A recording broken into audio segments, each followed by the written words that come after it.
Bom dia, irmão, irmã, frater e soror, com desejo de paz profunda, em luz, vida e amor.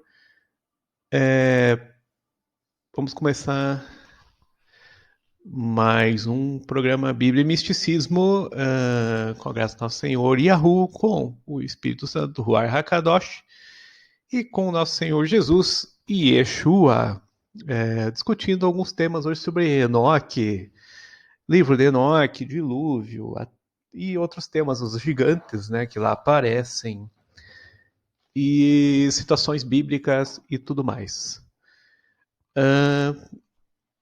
Hoje eu tô sem vinheta, né, até para falar disso, eu vou ver se eu restauro o meu vídeo aí, que eu tô com um probleminha, mas a gente faz sem ela mesmo. Os meus livros, né, esses dias alguém estava comentando até do Bíblia e Misticismo, eu já comentei algum deles, a situação de Enoque, né, algum livro dele, que tem aquele livro próprio dele, né? Aquele livro de Enoque, que inclusive está na Bíblia da Etiópia, né? A ortodoxa etíope está lá, o livro de Enoque. Dizem que algumas versões antigas da Septuaginta, né? Alguma Bíblia já tinha o livro de Enoque, depois foi tirado. É um livro muito importante, porque é um livro que fala de toda a queda dos anjos, fala daquela situação dos gigantes e do dilúvio, né? Então, muita coisa que ele comenta que pela Bíblia, mesmo em Gênesis, a gente vê uma situação ou outra passar por cima, né? Não que a Bíblia não fale, mas ela fala muito ao passando esses temas, né? Você vê os filhos dos homens tomaram as filhas das mulheres por suas esposas. O dilúvio também, a gente fala daquela história do Noé, né? O Noar, né? Com a sua situação da construção da arca, né? Mas não é muito explicado. E anjos, a gente vê uma outra situação, né? Da queda, chega em Isaías, chega em um texto, Apocalipse também, mas a gente não vê muito assim aqueles relatos. A gente vê que o pessoal do Novo Testamento, né? Ou a Nova Aliança, que na verdade parece que é a antiga continuada, né? Eles falavam desses textos, desses livros, desses saberes, né? E eles tinham conhecimento desse cânon, né? Por isso que é o cânon da Bíblia, né? Se pegar uma peshita, que é bem mais interessante que aqui, você vê, por exemplo, Enoque, você vê Melquisedeque, você vê livro de Maria, Madalena, você vê outros textos, Tomé, principalmente, que não estão na Bíblia, né? Nas Bíblias comuns. É,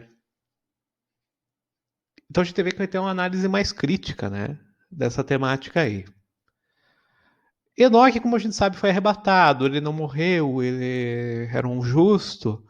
Enoque tem outras situações também, aqui mais comentadas no livro dele mesmo, né? Esses conhecimentos, sonhos, visões, né? Ele teve um contato, uma união com Deus constante, era um tzadik, né? Pra falar a verdade, era um justo. Um santo, né? Nossa terminologia cristã, ou judaico-cristã. E a gente vê Enoque nesse livro, ou nos livros, né? Melquisedeque também, revelando grandes saberes, revelando esses nomes dos anjos, revelando quem esses anjos caíram, né? Essa relação com as mulheres aí que Deus teria meio que condenado, a questão da luxúria, por exemplo, ser um dos primeiros os pecados mais comentados ali, né? Que teria dar caso a relação com o dilúvio depois, né? Que tem uma parte que o Senhor lá, Deus, fala de purificação, né? Através de Enoque. Então a purificação, através do dilúvio, mostra uma espécie de batismo, né? Universal, um batismo energético, astral, etérico. Nós vemos lá uma velha civilização, né? Podia chamar de velha era, né? Nós estamos numa civilização após isso, uma nova era, ou uma éon, né? Uma terminologia agnóstica. A gente teve várias situações. Esses sentinelas, esses anjos e tal, o que é comentado é que eles ensinaram muita coisa para os homens, né? Ensinaram astrologia, ensinaram magia, ensinaram alquimia, coisas mais comuns como agricultura, né, a marcenaria, metalurgia, todos esses saberes foram ensinados por esses anjos ali, né? Então, assim, é positivo e é negativo. A gente não pode, por exemplo, achar que tudo é negativo, né? Não tem isso, né? A gente vê que nas escrituras existem relações com essas forças espirituais, com esses seres espirituais, né? Muito próximas, né? Muito próximas. Aqui o problema é que teve a relação carnal e gerou os gigantes, né? Ou esses homens né, de poder e outros temas, outros comentários que a gente vê nos textos, né?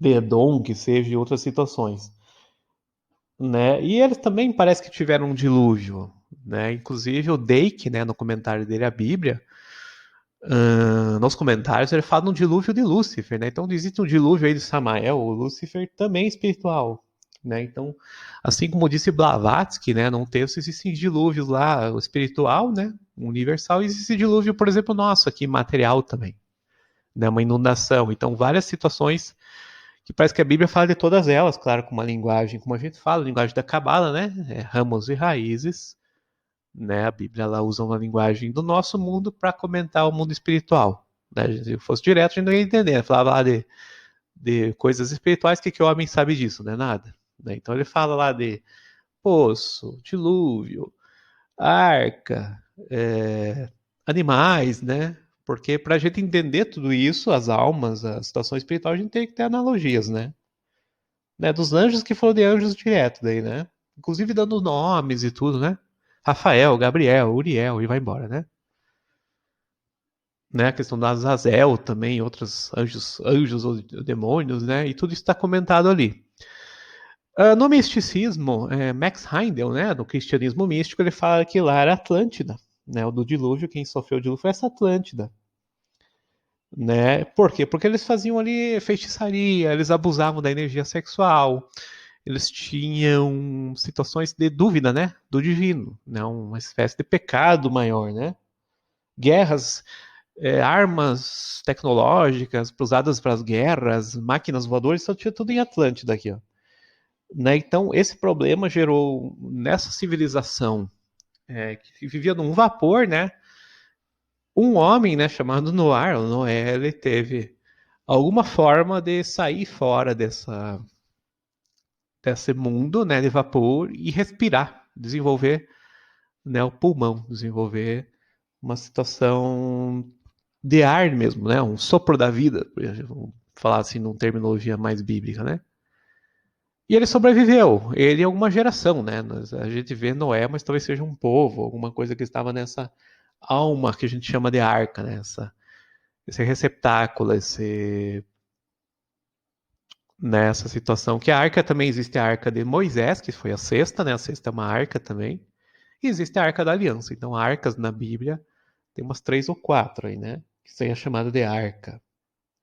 Então não é uma situação simplesmente de um barco, né? E vemos também assim, depois disso surge uma nova era. Nova era do quê? Do Cristo.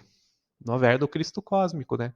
Então do dilúvio, ele revela uma civilização mais justa, mais santa, que é uma civilização que reflete o que faz a, vamos dizer, tipologia do Cristo, né? O Cristo cósmico. Né? Essa seria uma nova era do Cristo cósmico, né? Não uma nova era, por exemplo, de hippies ou sei lá de que moda aí, né? Não tem nada a ver com isso. Né? Nova era mesmo real é nova era do Cristo. Né? E isso gera uma possibilidade da humanidade sobreviver, né? Seja através daquele corpo glorioso que um dia vai ter, né? Através do desenvolvimento de uma alma coletiva, né? O corpo de Cristo. E isso é o corpo de núpcias lá comentado em Apocalipse, comentado em outros textos, né? De bodas ou a noiva e vai embora, né? Que não seria só a igreja, seria uma igreja real, né? Espírita, que a gente vai sobreviver mesmo através disso. Né? E isso parece que é o após o dilúvio. E o após o dilúvio também, entre judeus, é comentado como filhos de Noar, né? Filhos de Noé, né? Que seria todos os não-judeus, né? Que também teriam 7 leis, ao invés de ter aquelas 360 e poucas, né?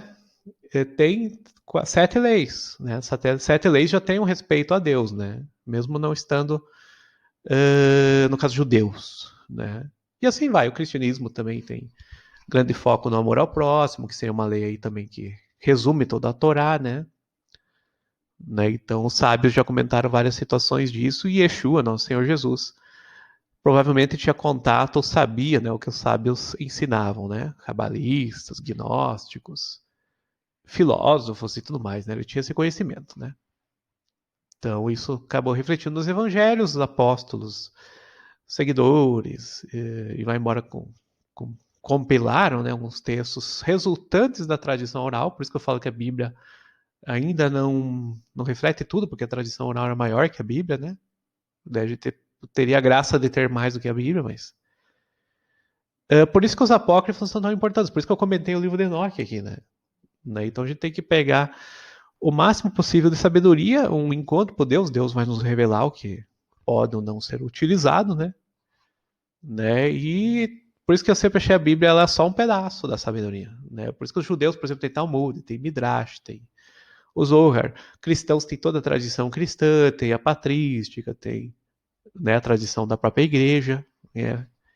Que não adianta falar mal, porque é a igreja católica, a gente pode querer questionar das falhas da igreja, Inquisição, alterações de leis e da própria escritura, mas ali também existiu essa tradição, né? Isso tudo vem também com puritanos, vem com protestantismo, vem tudo continuando, toda essa sabedoria, né? Que parece que o Dake também pegou alguma coisa, outros comentaristas. Você pode pegar Lutero, Calvino, essa turma toda, né? Esses teólogos e sábios, doutores aí das escrituras, nos deixam um grande material, né? Então tudo isso é importante, né? Então a Bíblia merecia ter o livro de Enoque dentro dela, né? Merecia. Né, eu acho que você tem essas edições, por exemplo, da Etiópia, do cristianismo ortodoxo, né? Apenas revelam que eles tinham, sim, essa confiança nesses textos como verdadeiros, né? Como inspirados, vamos dizer assim, numa linguagem teológica. Aqui, claro, quando a gente vê dilúvio ligado à castidade, né? A castidade não, a luxúria, a gente vê que a castidade seria outro caminho. Né? Então a castidade seria uma grande obra, né? Uma boa obra.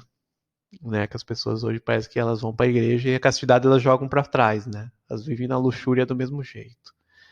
Então tudo isso nos dá lições espirituais, carnalidade versus espiritualidade e tudo mais, que revelam que nada é maior que Deus, né? Nada maior que o Senhor. Né? Então tudo que a gente coloca no lugar de Deus a gente está se equivocando, inclusive corpo, prazeres, né, e tudo mais. E os pecados por consequência, né? E quando tem esses abusos viram pecados. E o dilúvio, como qualquer situação, foi uma purificação. E no futuro, ou esse momento desse ano do Covid-19, né? Também foi uma purificação. A gente não sabe até onde Deus tem esses planos, né? Para nós, e até onde a humanidade participa desse plano divino. Né? Ao mesmo tempo, morte não é o fim, né? Morte. Alguns judeus acreditam em reencarnação. Eu não sei se a reencarnação é semelhante, para mim é diferente da espírita, né? Mas existem possibilidades de restauração, de reparação. O purgatório também, ou o inferno, né, seria uma purificação também, não é uma situação